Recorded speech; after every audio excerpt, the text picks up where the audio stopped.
Today, we are going on the full guided tour of Independence Hall in Philadelphia, Pennsylvania.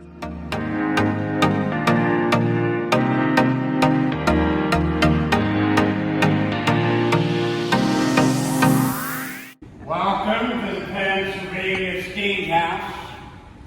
Keep in mind that we tend to call the building by its nickname rather than its given name. The building gets the nickname in the 1820s because of what happened here in the 1770s. As a result, we tend to call it Independence Hall. But when they began building the building, in 1732, its name was, and technically still is, the Pennsylvania State House. The building is originally built to provide a seat of government for the colony of Pennsylvania. The building is about 90% original on the outside. It is about 70% original on the inside. Most of the furniture is from the period. It fits the description of what had been here. But there are only two items currently on display that we are certain have been here. The first of which is hanging on the wall behind me. That is the seal of the Commonwealth of Pennsylvania, as it was first adopted in 1785. No doubt there are very few of you here today because of the building's history. As a colonial capital, most people tend to visit because of other events that occurred here. Those events are best summed up in the words of our 16th president. It is in this building that our fathers have brought forth upon the continent a new nation, conceived in liberty and dedicated to the proposition that all men are created equal. In 1732, when construction had begun, there were many nations in North America, including 13 very different British colonies. Each one of these colonies was a separate political unit, making their own laws. And by the eve of the Revolution, those laws were largely being made by elected assemblies.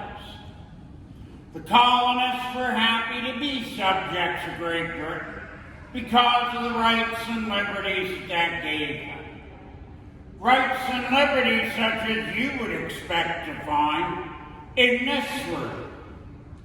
This room was the Supreme Court for Pennsylvania.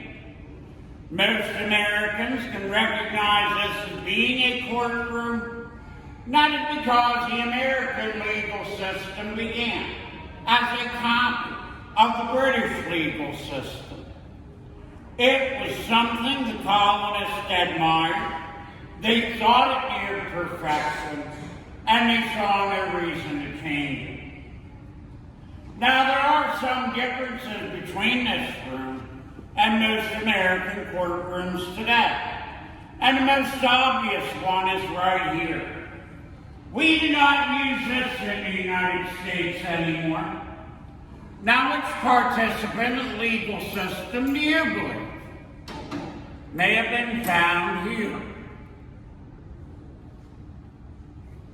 The defendant, the accused. In the 18th century, when they told you that you were going to stand trial, guess what? They meant that you would literally stand trial and face your accusers. If I were a Pennsylvanian on trial, I imagine I would look rather dummy standing here. But as a British subject, I have rights pertaining to the room. And among them, the presumption of innocence until proven guilty by the evidence presented. But things begin to change for the colonists in 1754. That is when a war breaks out between Great Britain and France.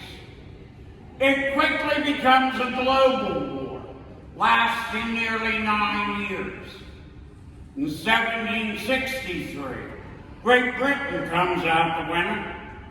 With that victory, they had won a tremendous amount of territory from France, and achieving that victory, they have accumulated a tremendous debt.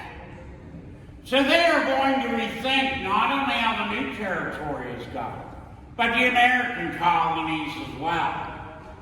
So now the King and Parliament will begin making laws for the colonies, and for the first time, the colonists are taxed directly.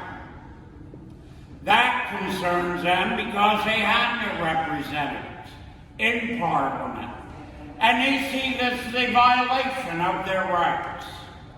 So beginning with the Stamp Act of 1765 and other acts by the British government to directly tax and control the American colonists, the relationship goes downhill. In September of 1774, representatives from the colonies met down the street at Carpenter's Hall as a political body.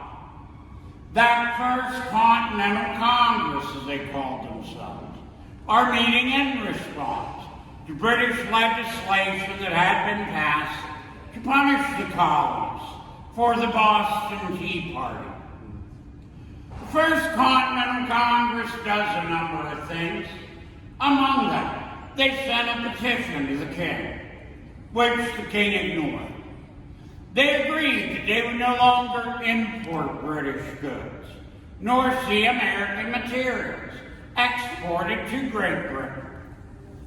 They agreed that they had the right to defend their rights by force of arms. Lastly, they agreed that they would return to Philadelphia the following year if things did not change for the better.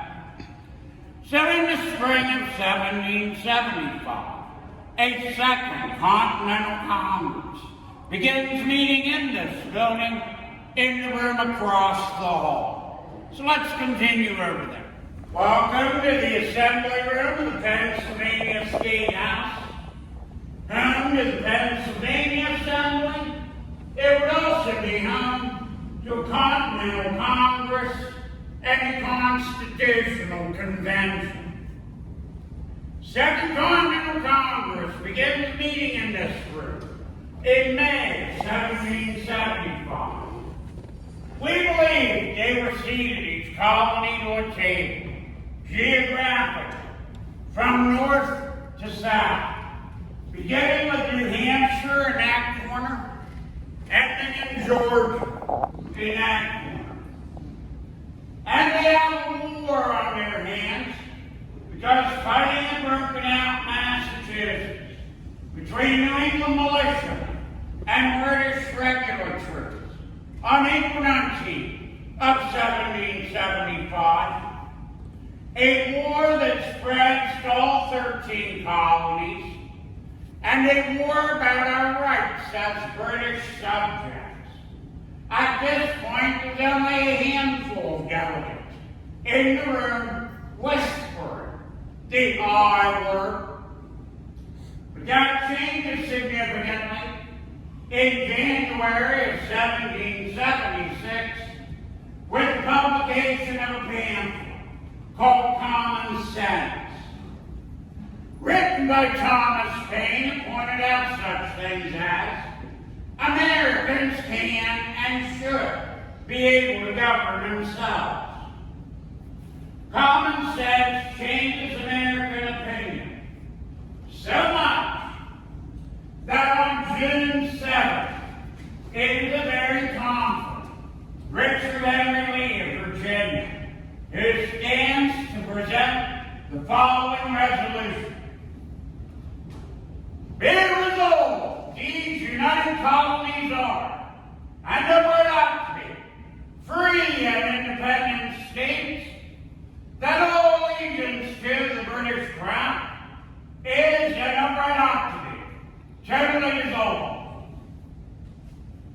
With those words, contractions begin. But there are men in the room who are not ready for this, so a couple of things will happen.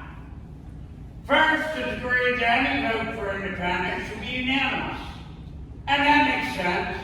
If you are 13 little colonies fighting the greatest military power on earth, you better be in it together.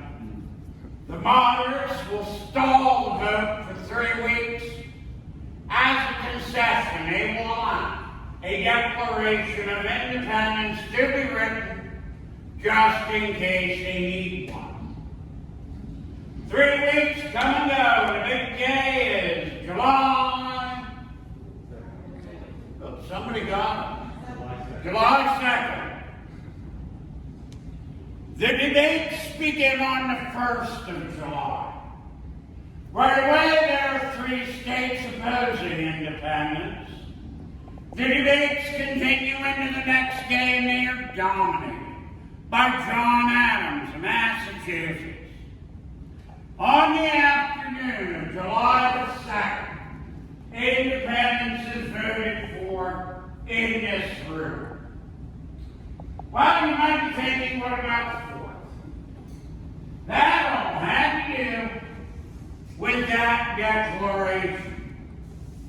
The delegates will spend more than 2 days making more than 70 changes to Thomas Jefferson's original text. Some of the changes are minor. There were men who objected to calling the king a tyrant. Some have serious consequences. An entire paragraph condemning the Atlantic slave trade is removed. But on July the 4th, everybody in the room agrees to what it is. They will tell the world why they are doing what they are doing by adopting the Declaration of Independence. Then there was no CNN to cover events live. Americans tended to believe what they read. That is how we come to celebrate it on this day. They want a legal copy of this declaration, one that delegates will sign. The signing takes place in this room on August 2nd of 1776. Now, the Declaration of Independence does not create a single, free and independent nation. It creates 13 of them. They are loosely tied together by something called the Articles of Confederation and a British military threat. When the war is over in 1783, these states turn against each other. Things get very bad very quickly. So much there's a call for a convention to meet in this room, beginning in May 1787, to fix the articles. That convention is presided over by George Washington, who sat in that chair. That is the second item that we are certain have been here. Now, the delegates know that they cannot fix the articles, that they will need to create a new form of government. Because they are exceeding their instructions, they will meet in secret with the doors and windows closed. But on September 17, 1787, prepared for signing at the front of the room, is the Constitution of the United States. It is a rather unique form of government. The preamble begins, "We the people of the United States, power that starts with you, the people, and is given to the top, not from the top down." But in 1787, that did not include all the people. Still, the men in the room had created an error, because into this they had put a mechanism for change, and that would allow this Constitution to come alive and to grow as we grew and mature, both as a nation and a people.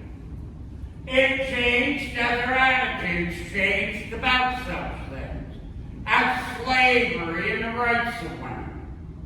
And today it is over 235 years old.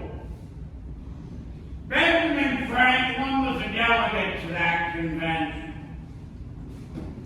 He was the oldest man in the room at age 81.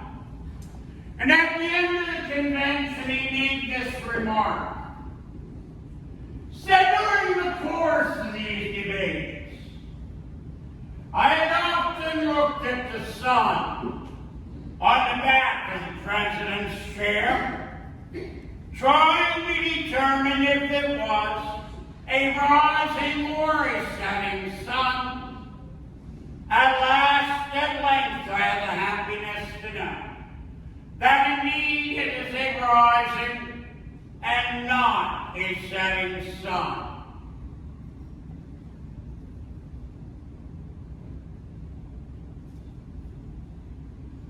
Now, I do not believe Dr. Franklin was talking about a piece of furniture.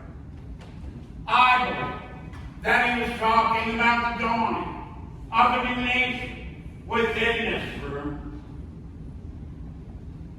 A nation conceived in liberty, dedicated to the proposition that all men are created equal. And while I am quoting Abraham Lincoln, our 16th president, I would like to point out that in this room, in April of 1865, Lincoln's body had lie in state. It had stopped here as it was making that final journey to Illinois. So please keep in mind that none of this is without a cost. That concludes my presentation. We'll be going out the door and to the left. On the left in the bell tower is a plaque that can tell you and show you about the upstairs. I will meet you at the door if you have any questions, and if not, I will take the opportunity to thank you for visiting us this morning, and I hope you have a great day.